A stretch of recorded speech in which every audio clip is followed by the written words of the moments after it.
اس کام کے کچھ لوازم ہیں، کچھ شرائط ہیں، اس کی کچھ تدریج ہے جو ہمیں سنت سے ملتی ہے، قرآن سے ملتی ہے، حدیث سے ملتی ہے. تو میں اس کام کے ضمن میں اس کی وہ تدریجی مراحل اور اس کے لوازم اور اس کی شرائط بیان کرنا چاہتا ہوں. سب سے پہلی شرط اول، وہ فارسی کا شعر مجھے یاد آیا کہ در رہے منزل لیلا کے خطر ہاتھ بسے، شرط اول قدمی نس کے مجنون باشی. پہلی شرط یہ کہ مجنون بنو. تو یہاں کا پہلی شرط کیا ہے؟ پہلے صاحب ایمان بنو، ایمان تمہارے دلوں میں ہو. یا ایھا الذین آمنوا آمنوا باللہ ورسولہ، یعنی ایک ایمان تو تمہیں حاصل ہے، اقرار باللسان، وہ تو تمہیں والدین سے مل گیا، عقیدہ تمہارا ہے، متوارث جو ہے تم عقیدے کو مانتے ہو، لیکن دلی یقین والا ایمان حاصل کرو. اصل میں اس کے بعد گاڑی چلتی ہے، اس کے بعد جو ہے نتائج نکلتے چلے جائیں گے. لیکن اگر وہاں ایمان کی کمزوری ہے تب اوپر سے کوششیں کریں گے، نتیجہ نہیں نکلے گا، آگے ہم بڑھ نہیں سکیں گے. ہمارے جو جدوجہد ہے وہ کامیابی سے امکنان نہیں ہوگی. اس جیسے ہی ہے جیسے ایک جخم درخت لگانا چاہ رہے ہیں جس کی جڑ ہی نہیں ہے. آپ ضروری فوج کا درخت جو اس کے اندر گاڑ دیں گے تو زمین تو نہیں پکڑے گی اس کو، وہ تو نیچے سے جڑ ہو اور پھر درخت جو ہے اس سے ابھرے، تو وہ ہوتا ہے کہ جس کے لیے سمجھیے سرسبز درخت بنے گا. اس حوالے سے سب سے پہلا قدم کیا ہے؟ ہم اپنے گریبانوں میں جھانکیں، اپنے دلوں کو ٹٹولیں، وہ یقین والا ایمان ہے یا نہیں. اگر ہے تو اللہ کا شکر ادا کیجیے، تہنیت، مبارکباد. اور نہیں ہے تو پہلا کام یہ ہے کہ اے ایمان کے دعوے دارو، ایمان لاؤ جیسے کہ ایمان کا حق ہے. یقین اللہ کی ذات پر، اس کی صفات کمال پر، یقین مرنے کے بعد اٹھنے پر، بعد الموت اور حساب کتاب، یوم حشر اور جنت اور دوزخ کا یقین، فرشتوں کا یقین، وحی کا یقین، قرآن کا یقین، کتابوں کا یقین، نبیوں اور رسولوں کا یقین، اور محمد رسول اللہ کا یقین صلی اللہ علیہ وسلم کہ آپ آخری اور کامل رسول ہیں اللہ تعالیٰ کے، خاتم النبیین بھی ہے اور آخر المرسلین صلی اللہ علیہ وسلم.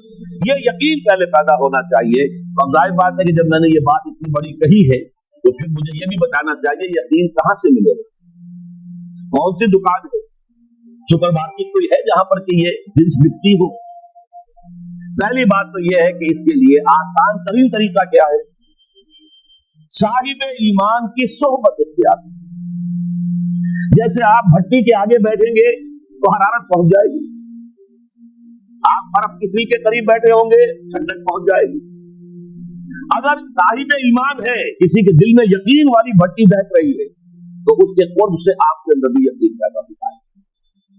دوسرا طریقہ یہ ہے کہ شریعت کے احکام پر عمل کیے جاؤ، اس عمل سے بھی یقین پیدا ہوتا ہے. یہ دو طرفہ معاملہ ہے، یقین سے عمل پیدا ہوتا ہے اور عمل سے یقین پیدا ہوتا ہے. جیسے آپ کہتے ہیں وشیس سرکل، بری شے ہوتی ہے کہ ایک چیز ہے بڑھ گئی تو پھر اس کے اور خرابی بڑھ گئی، اس سے پھر وہ پہلی خرابی اور بڑھ گئی، پھر وہ اس سے اور خرابی بڑھتی چلی گئی. جیسے پیچ آپ دیکھتے ہیں ہر کے ساتھ وہ پیچ آگے بڑھتا جاتا ہے. اسی طریقے سے بھلائی کا بھی ایک سرکل ہے. ایک نیکی آپ کریں گے آپ کا ایمان پیدا ہوگا، اب آپ زیادہ نیکی کریں گے تو اب اور زیادہ ایمان پیدا ہوگا. یہ دو طرفہ سرکل ہے. اور تیسری بات جو ہے خاص طور پر فہیم، ذہین، انٹلیکچوئل لوگ، سمجھدار لوگ، اور آج کی دنیا آپ کو معلوم ہے کہ ہمارے نوجوان طبقے میں بہت بڑی تعداد ہے بہت سمجھدار لوگوں کی، اس لیے کہ ان کی معلومات کا دائرہ بڑا وسیع ہو گیا ہے. جدید دنیا میں جو علوم ہے ان کا ایکسپلوژن ہے، دھماکہ ہو گیا، اتنے علوم پھیل گئے اور اس کے اثرات ہیں. اخبار بین لوگ بھی جو ہے وہ بھی ایک طرح سے ہر ایک ان میں سے فلسفی ہوتا ہے.